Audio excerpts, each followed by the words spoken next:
जब तेजस ने पहली बार पवन ब्लेड का उपयोग करने की क्षमता हासिल की तो उनकी शक्ति सीमित थी। हालांकि हिडन वेपन 100 सेपरेशन तकनीक, वर्षों की अंतर्दृष्टि और पर्पल डेमन आइज साधना के माध्यम से उनकी आध्यात्मिक शक्ति में सुधार के साथ वे इसे नियंत्रित करने में माहिर हो गए। तीसरे क्रम के विंड वुल्फ वंश को खाने से उनकी पवन ब्लेड की शक्ति और बढ़ गई थी। आदित्यराज के साथ मुठभेड़ में उन्होंने संयम दिखाया था। वे हवा के ब्लेड को और अधिक संकुचित कर सकते थे, जिससे अधिक शक्तिशाली हमला हो सकता था। ऐसी स्थिति में आदित्यराज के लिए बचाव करना कठिन हो जाता। आदित्यराज ने आश्चर्य से उनकी ओर देखा, जबकि तेजस शांत रहे। उनके चेहरे पर थोड़ी उलझन थी। आदित्यराज ने आगे कुछ पूछे बिना कहा, ठीक है, आज का व्यावहारिक युद्ध पाठ यहीं समाप्त होता है। वापस जाने के बाद आज की लड़ाई में आपके सामने आई समस्याओं पर विचार करना सुनिश्चित करें। अब से हर 3 दिन में हमारी एक व्यावहारिक युद्ध कक्षा होगी। मुझे उम्मीद है कि अगली बार आप सभी में कुछ सुधार देखने को मिलेगा। यह आकलन में आपकी सफलता के लिए महत्वपूर्ण है, जब आप 3 साल बाद असली विंड वुल्व्स का सामना करेंगे। सभी अपने कमरों में लौट रहे थे, तब आदित्यराज ने तेजस को रोका और ऊपर ले गए। दूसरी मंजिल पर 2 कमरे थे और तेजस पहले भी ऊपर गया था। ये कमरे क्रमशः आदित्यराज और हेमा के थे। साथ ही एक अतिथि कक्ष भी था, जिसमें वे कभी नहीं गए थे। इस बार आदित्यराज ने अतिथि कक्ष का दरवाजा खोला और उन्हें अंदर आने का इशारा किया। मेरे साथ आओ, आदित्यराज ने कहा। तेजस ने आदित्यराज के निर्देशों का पालन किया और उनके पीछे पीछे कमरे में प्रवेश किया। कमरे में कदम रखते ही तेजस की भौहें हल्की सी चढ़ गईं।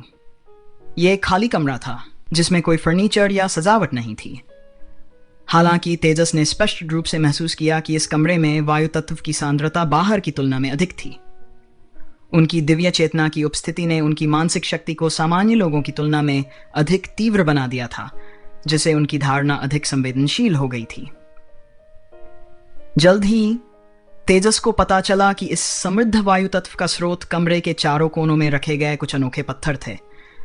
ये खनिज वायु तत्व को आकर्षित कर रहे थे। दरवाजा बंद करते हुए आदित्यराज का चेहरा गंभीर हो गया। उन्होंने पूछा, बताओ, तुमने पवन ब्लेड को कैसे नियंत्रित किया? तेजस ने पलकें झपकाकर उनकी ओर देखा। गुरुजी, आदित्यराज ने तेजस की ओर कठोर निगाहों से देखा। तुम्हें इसे स्पष्ट रूप से बताना होगा, क्योंकि यह तुम्हारे जीवन से जुड़ा हुआ है। मुझे एक उचित स्पष्टीकरण चाहिए, अन्यथा तुम यहां नहीं रह पाओगे। जब तुम जागे तो मुझे कुछ गड़बड़ लगी।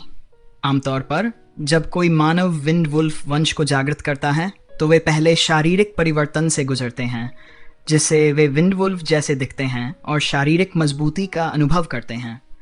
इसके बाद वे धीरे धीरे अपने वंश की वायु तत्व ऊर्जा को इकट्ठा करते हैं, जिससे शक्ति बढ़ती है और वे अंततः विंड ब्लेड की जन्मजात क्षमता को नियंत्रित करते हैं। लेकिन अब तक आप पर विंड वुल्फ परिवर्तन का कोई संकेत नहीं मिला है। फिर भी आप विंड ब्लेड का उपयोग कर सकते हैं और इसकी शक्ति तेजी से बढ़ रही है।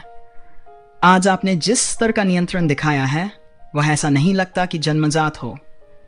विंड ब्लेड को रक्तरेखा की शक्ति से आने वाला कहा जाता है, तो आपका नियंत्रण कहां से आता है? मुझे यह मानना मुश्किल हो रहा है कि आप इस क्षमता के साथ पैदा हुए हैं और किसी ने आपको कुछ नहीं सिखाया। तो आपने ये जान कहां से प्राप्त किया? मुझे यह समझाने की जरूरत है, आदित्यराज ने गंभीर स्वर में कहा। तेजस थोड़ी देर के लिए चुप हो गया, जैसे वह सोच रहा हो कि आदित्यराज के सवालों का जवाब कैसे दिया जाए। आदित्यराज ने धैर्यपूर्वक प्रतीक्षा की।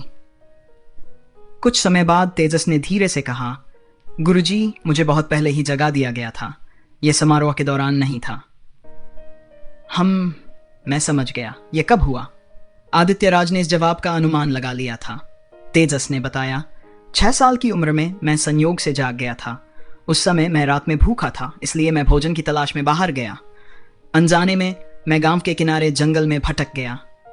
वहां मेरी मुलाकात किसी से हुई। उसने मुझे अचानक पकड़ लिया और मैं डर गया। मैंने चीखने की कोशिश की, लेकिन उसने मेरा मुंह बंद कर दिया। डर के मारे मैंने अपने खून की शक्ति को जगा दिया। कुछ देर रुककर उसने कहा, ऐसा लग रहा था कि उस व्यक्ति ने मेरी जागृति को भांप लिया था। उसने मुझे चिल्लाने से मना किया और फिर मुझे जाने दिया। उसने मेरे शरीर की जांच की और पूछा कि क्या मैं उससे सीखना चाहता हूं। मुझे तब समझ में नहीं आया कि सीखने का मतलब क्या है। फिर उसने मुझे कुछ चीज़ें समझाई और कुछ खाने को दिया। उसने मुझे हर रात उसके पास आने को कहा। जब भी मैं जाता उसके पास मेरे लिए खाना होता। मुझे हमेशा भूख लगती थी, इसलिए मैं हर दिन जाता। उसने अपना वादा निभाया और मुझे सिखाना शुरू किया, और धीरे धीरे मैंने इन चीज़ों के बारे में सीख लिया। उसने मुझे विंड ब्लेड को नियंत्रित करना भी सिखाया। वह कैसा दिखता था? क्या तुम उसका नाम जानते हो? आदित्यराज ने अधिक जानकारी के लिए पूछा। तेजस ने हैरानी से अपना सिर हिलाया। उसने कभी अपना नाम नहीं बताया। उसने कहा कि जब मैं बड़ा हो जाऊंगा तो वह मुझे बताएगा। लेकिन 3 महीने पहले वह गायब हो गया और तब से अब तक नहीं लौटा। और फिर यह जागरण समारोह हुआ। तो उसने तुम्हें विंड ब्लेड को नियंत्रित करना सिखाया, लेकिन क्या उसने कभी बताया कि तुम विंड वुल्फ परिवर्तन क्यों नहीं कर सकते? आदित्यराज ने सवाल पूछना जारी रखा। तेजस ने जवाब दिया। उन्होंने कहा कि परिवर्तन जरूरी नहीं कि अच्छा हो, क्योंकि यह आपको एक तरह के दानव भगवान परिवर्तन तक सीमित कर देगा। उनका मानना था कि सार निकालना बेहतर है, और उन्होंने मुझे एक विशेष साधना विधि सिखाई। उसके बाद मैं अब और रूपांतरित नहीं हो सका।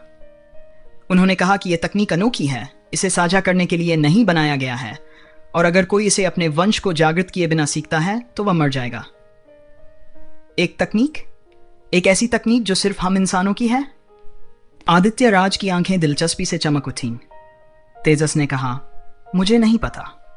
मुझे सिर्फ इतना याद है कि जब मैंने उन्हें आखिरी बार देखा था तो जाने से पहले उन्होंने मुझसे कहा था कि भविष्य में चाहे मुझे कुछ भी झेलना पड़े, मुझे हमेशा मानवता के उद्धार के लिए काम करना चाहिए। उन्होंने कहा कि एक दिन मनुष्य गुलाम नहीं रहेंगे। ये शब्द सुनते ही आदित्यराज का पूरा शरीर कांप उठा। उसके चेहरे पर गहरे सदमे की लकीरें उभर आईं और उसने अपनी मुट्ठियां कस ली, जैसे उसने कोई गहरी चोट खाई हो और उसे संभालने में उसे वक्त लग रहा हो। काफी देर बाद आदित्यराज के चेहरे पर कुछ नरमी आई। उसने गहरी सांस ली, अपने भावों को संभाला और गंभीरता से बोला, तेजस, याद रखना, आज मैंने जो कुछ तुमसे कहा है उसका जिक्र किसी से मत करना, हिमांशी और बाकी लोगों से भी नहीं। इसे अपने दिल में ही दबाए रखना। अगर भविष्य में कोई तुमसे पूछे कि तुमने अपनी विंड ब्लेड तकनीक कहाँ से सीखी है, तो तुम बस यही कहना कि तुमने इसे मुझसे सीखा है। समझे? तेजस ने उसकी ओर देखा और फिर धीरे धीरे पलकें झपकाईं। गुरुजी, क्या आप सीखना चाहते हैं? मैं आपको सिखा सकता हूं। उस व्यक्ति ने कहा था, जब तक कोई इंसान है वह इसे सीख सकता है। आदित्यराज का दिल तेजी से धड़क उठा। आज तेजस के विंड ब्लेड्स के नियंत्रण ने उसे गहरे प्रभावित किया था। आदित्यराज मानता था कि वायु तत्व पर उनका अपना नियंत्रण पहले से ही बहुत परिष्कृत था और इससे आगे बढ़ना कठिन होगा।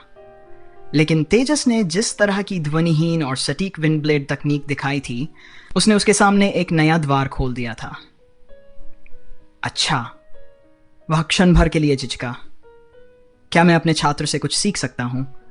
गुरुजी, मुझे लगता है कि आप मुझसे युद्ध में ही जीत पाएंगे, तेजस ने अचानक कहा। हम? आदित्यराज चौंक गया। उसने तेजस की तरफ देखा और उसकी आंखों में मासूमियत के साथ एक गंभीरता दिखाई दी। मैं नहीं जीत सकता? आदित्यराज ने पूछा। तेजस ने सिर हिलाते हुए कहा, उस व्यक्ति ने मुझे दूसरों के सामने अपनी युद्ध शक्ति को आसानी से प्रकट न करने के लिए कहा था।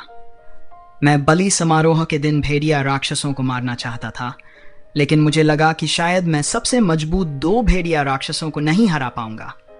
हालांकि मैं सामान्य भेड़िया राक्षसों से निपटने में सक्षम होता। और मेरे बारे में क्या? आदित्यराज ने पूछा।